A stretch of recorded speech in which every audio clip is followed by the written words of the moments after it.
জয় ভীম, জয় মূল্যবাসী। মনুস্মৃতি কি? বাবা সাহেব আম্বেদকর মনুস্মৃতি কেন পুড়িয়েছিলেন? মনু নামক এক ব্রাহ্মণের লেখা আইনি বই, তার নাম অনুসারে বইটিকে মনুস্মৃতি বা মনু সংহিতা বলা হয়।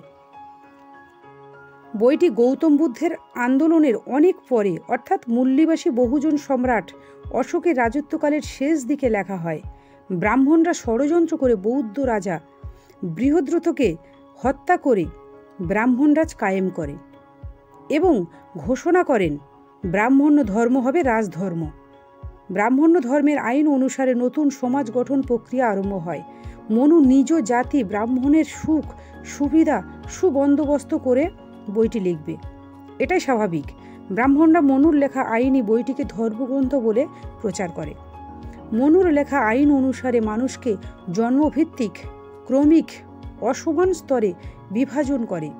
জন্মসূত্রেই কোনো মানুষ উঁচু বা নিচু প্রতিপন্ন হতে লাগল। সুসজ্জিত চতুর্বর্ণের মোড়কে সুন্দর সমাজ সংরচনা ঘোষিত হল। মনু তার নিজ জাতিকে উপরে বর্ণে স্থান দেন। অন্যদিকে সকল বৌদ্ধ ধর্মাবলম্বী ভারতীয় জনসাধারণকে নীচ বর্ণ বা দাস বা শূদ্র ঘোষণা করে। এ সমাজ ব্যবস্থা খাড়াভাবে দাঁড়িয়ে থাকবে, কেননা ধর্মের বিধান। অধিকারের বেলায় ওপরের বর্ণ ব্রাহ্মণদের প্রত্যেকটি অধিকার সুরক্ষিত, যেমন তারা শিক্ষা গ্রহণ করতে পারবে, শিক্ষা বিতরণ করতে পারবে, দান ধ্যান গ্রহণ করবে, যাগযজ্ঞ পূজা অর্চনা করবে, ধন সম্পদের অধিকারী হবে, প্রত্যেকটি বর্ণের মেয়েকে জীবন সঙ্গিনী করবে, অস্ত্র রাখতে পারবে, রাজাকে তারাই মনোনীত করবে, ব্রাহ্মণের নির্দেশে রাজা চালিত হবে। অন্যদিকে বৌদ্ধদেরকে নীচ বর্ণ বা শূদ্র ঘোষিত করে তাদের মৌলিক অধিকার কেড়ে নেয়। যেমন শূদ্রদের শিক্ষা গ্রহণের অধিকার থাকবে না, সম্পদ রাখতে পারবে না, অস্ত্র রাখতে পারবে না। শূদ্রদের একটি মাত্র অধিকার প্রদান করা হয়, তা হলো ওপরের 3 বর্ণের সেবা করার অধিকার। বহু সংখ্যক বৌদ্ধ ধর্মাবলম্বী মানুষ নতুন ধ্বংসাত্মক সমাজ সংরচনা মেনে নিল না। তারা নিজেদের ধর্ম পরিত্যাগ করল না। পরিণাম একই পরিবারে বা গ্রামে 2 ধর্মের লোক বাস করতে লাগলো। পরিবারের বা গ্রামে অশান্তি হয় স্বাভাবিক।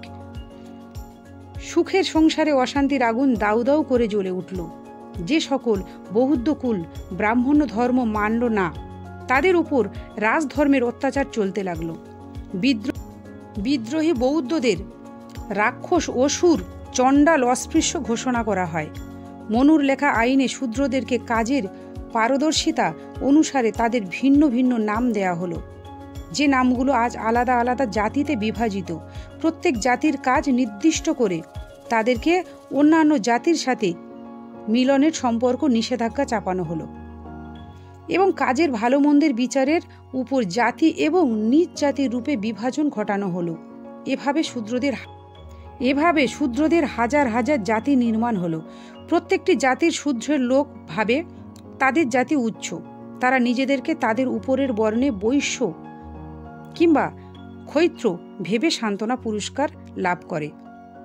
ঠিক এমনভাবে রাক্ষস বা অসুর বা চণ্ডাল বা অস্পৃশ্যগণ নিজেদেরকে শূদ্র অনুভব করে সান্ত্বনা পায়। যদিও বর্তমানে শূদ্রদের সাংবিধানিক পরিচয় ওবিসি নামে এবং এসসি এসটি নামে পরিচিত।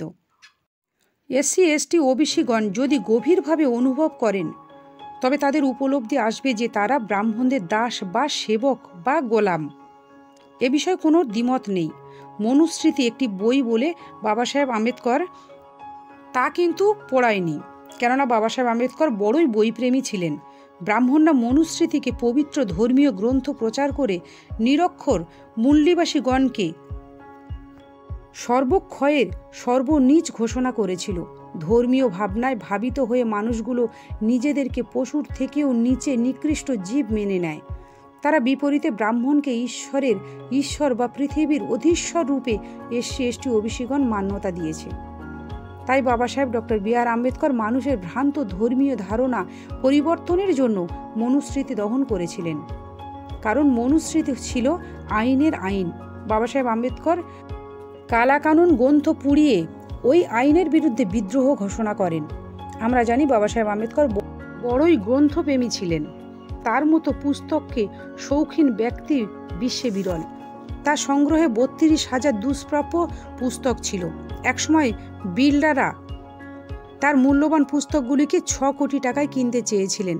বাবা সাহেব আম্বেদকর অর্থের বিনিময়ে বই বিক্রিতে রাজি হননি, অথচ তিনি মনুর লেখা আইনি বই মনুস্মৃতি জ্বালিয়েছিলেন শুধুমাত্র মূল্যবাসী বহুজন সমাজের লোকের ভাবনা পরিবর্তন করার জন্য।